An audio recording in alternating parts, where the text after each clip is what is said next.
Hello everyone, আসসালামু আলাইকুম। সবাই কেমন আছেন? আশা করি ভালো আছেন। জানি আপনারা আমার কাঁঠালটা দেখে হাসবেন, কারণ আমার নিজেরও হাসি পাচ্ছে। কারণ এত বড় কাঁঠাল যে প্যারিসে পাওয়া গেছে, তাও আবার কাঁচা। অনেকদিন ধরে ভাবছি যে ইঁচড় খেতে মন চাচ্ছে, মানে একটু জেল মাছ দিয়ে ঝোল করলে আমার অনেক সময় ভালো লাগে, বা ডাল দিয়েও খাইলে।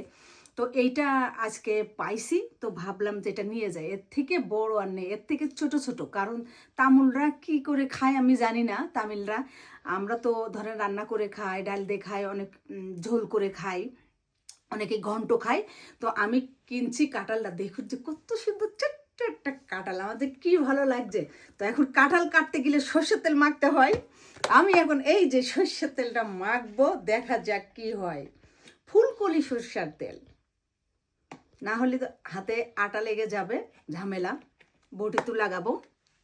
তো বিসমিল্লা বলে এটা এখন আমি কাটবো, দেখা যাক ভিতরে কি আছে।